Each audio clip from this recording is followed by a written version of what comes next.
नमस्ते मंडळी. आज आपण करणार आहोत शेवभाजी आणि ही शेवभाजी अगदी वेगळ्या प्रकारची आहे. तुम्ही शेवभाजी खूप प्रकारे खाल्ली असेल, पण आजची शेवभाजी ही आहे दूध शेवभाजी. अगदी वेगळ्या पद्धतीने आणि सोप्या पद्धतीने मी ही रेसिपी सांगितलेली आहे. इथे आपण दूध शेवभाजी करण्याकरता मी लहान कांदे घेतलेले आहेत. तर आपण चॉप करून घ्यायचे आहे बारीक. ही शेवभाजी एकदम सिंपल पद्धतीने मी बनवून दाखवलेली आहे आणि खूप टेस्टी लागते आणि अगदी वेगळी आहे. तुम्ही शेवभाजी खूप प्रकारची खाल्ली असेल, मसाली शेवभाजी किंवा साध्या प्रकारची, पण ही खूप इंटरेस्टिंग रेसिपी आहे आणि खूप टेस्टी लागते. त्यामुळे तुम्ही ही रेसिपी नक्की ट्राय करा आणि व्हिडिओ शेवटपर्यंत पूर्ण बघा, म्हणजे तुम्हाला कळेल की मी कशी बनवलेली आहे ती. इथे मी 2 लहान साईजचे कांदे अगदी बारीक असे चॉप करून घेतलेले आहेत. तर इथे आपण कांदा घेतल्यानंतर टोमॅटोसुद्धा चॉप करून घ्यायचा आहे अशा पद्धतीने बारीक.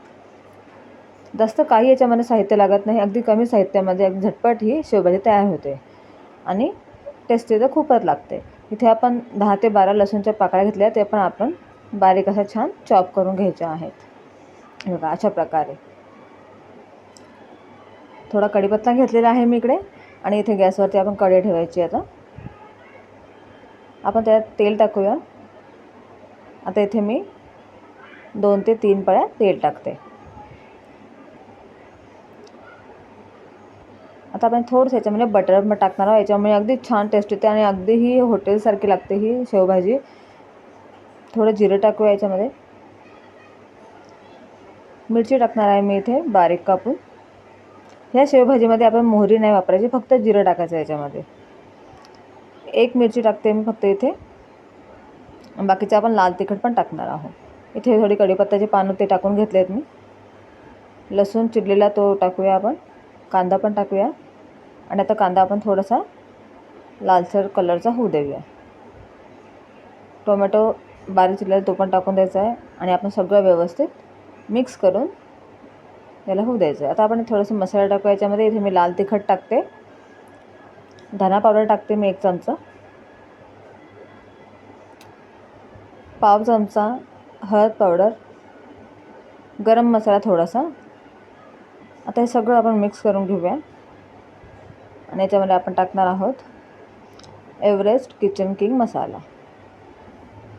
आपण थोडंसं आपण 1 चमचा टाकूया आणि सगळं व्यवस्थित मिक्स करून घेऊया आणि थोडंसं ह्याच्यात पाणी टाकणार आहोत, म्हणजे आपले मसाले जळू नये याच्याकरता आपण थोडंसं पाणी टाकायचं आहे.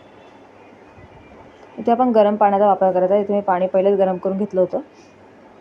कुठलीही भाजी करताना त्यामध्ये गरम पाण्याचा वापर करा, म्हणजे भाजी अगदी छान लागते.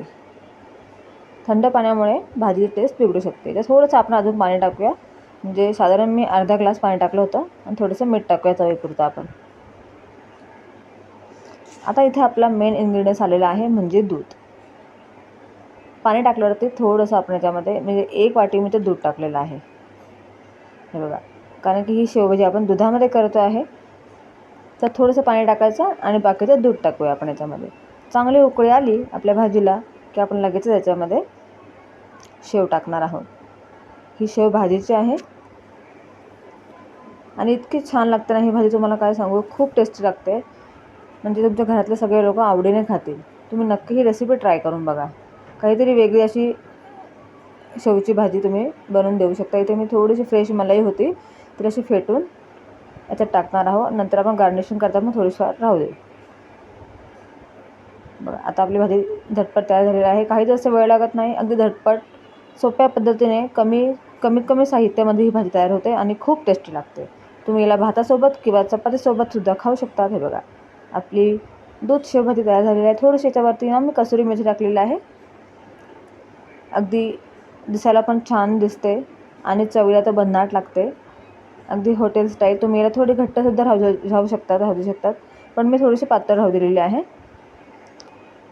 तुम्हाला घट्ट आवडत असेल तुम्ही घट्टही राहू देऊ शकतात. थोडंसं याच्यावरतून फ्रेश मलाई आपण टाकणार आहोत. हे बघा तयार झालेली आहे आपली दूध शेवभाजी. तुम्हाला ही रेसिपी कशी वाटली मला कमेंट करून नक्की सांगा आणि तुम्हीसुद्धा ही रेसिपी नक्की ट्राय करा. जर तुम्ही माझ्या चॅनलवरती नवीन असाल तर लाईक शेअर सबस्क्राईब नक्की करा. Bye bye.